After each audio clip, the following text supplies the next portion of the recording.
What I've noticed, I've seen a whole lot of Harley Benton on my feed. I looked at their names and it's like the HBJ. And of Right. course, it's a Jazz Master, or the HBS and the HBTs, and Mhm. it occurs to me there are some companies that actually do come up with their own names. I mean, Ernie Ball and Right. Music Man, they come up with their own names. Reverend, they have their own names. Mhm. A lot of some of the small builders, Nags, they come up with their own names in as much as they name them after stuff here in Maryland. So you got the Yeah. Chesapeake. Appreciate that. Uh, The Severn model. Code yeah, Severn. exactly. I'm waiting for the Glen Dirty. Uh, yes, that Glen is what Dirty. I call Glen Glen Burnie. Burnie, is Glen Dirty. I like Um, Glen Burnie. I've been there too many times. It is The Glen Dundalk Dirty. model is fantastic as well. Yeah, well, the Dundalk, everyone rags on it, but it's got charm. Uh, This is what's called micro focused YouTubing. So there's like exactly. four people out there who are going to understand what's happening right now, and you're special. And if you know what's going on, and if you've ever been to Dundalk, leave a comment. But then you get Novo, the Novo Cirrus guitars. Yeah, the Cirrus J. That's a Jazz Master. Well, why don't they just call it the Cirrus?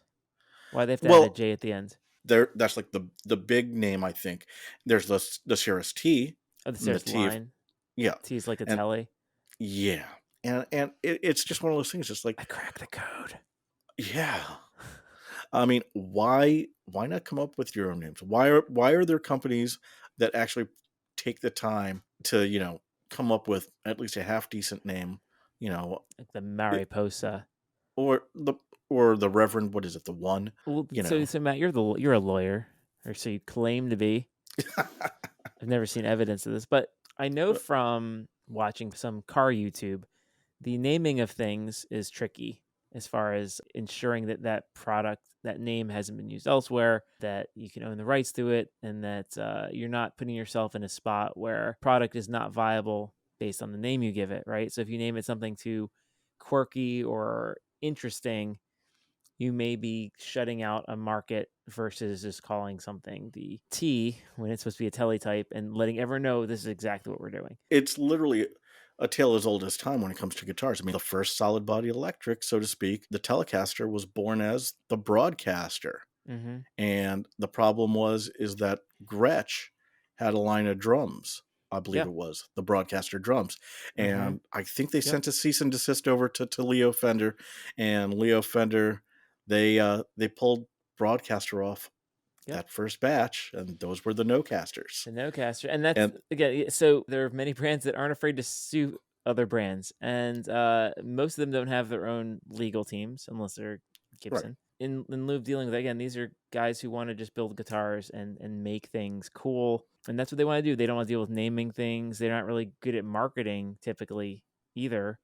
So yeah, if you're gonna make an S type, it's gonna be an S, and if you're gonna make a T type, it's a T. another thing that's weird though is, they pull all the colors Mm-hmm. from car colors. I mean, Correct. Lake Placid blue is a car color.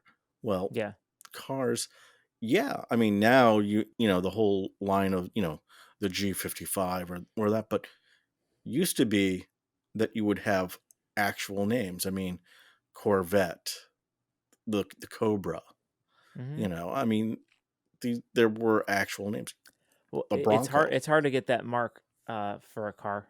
Yeah, so many things have a name. BMW has it right.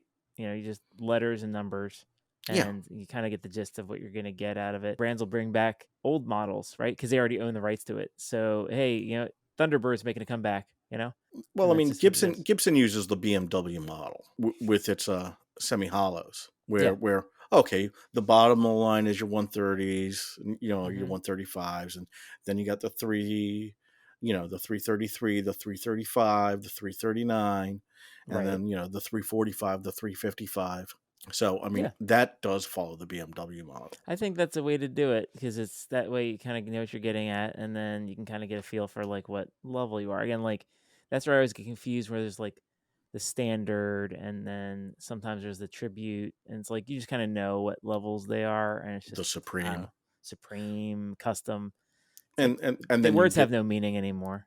and then you get the the Fender problem that they have now, which is the Yes. Fender American Vintage Reissue to 1959 Stratocaster. Right. And it's like, You what are know, we doing here? And then like there's the standard, there used to be the American standard, then the standard was the Mexican, but then now that's like the Player Plus or the Player Series, and it's confusing. I don't know what anything is anymore, and it doesn't matter.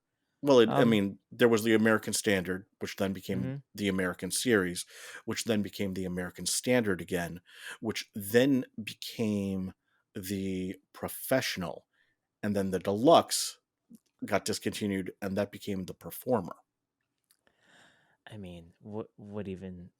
And I can't keep that straight because I guarantee you, in a year or two, they're going to change that all up again. I guess we circle back to don't name anything. Just give it letters and numbers. This is the Matt and Jack guitar Model 1, and then here's Model 2 is this other version, and then the 2A is an iteration of that, and has this one. This one has the Bigsby. It's the 2B. It's And the fantastic. DC, the double cut. So yeah, leave your deposits below in the form of comments. If this is your first YouTube view here, say you're a noob. Less fiddling, more More playing. playing.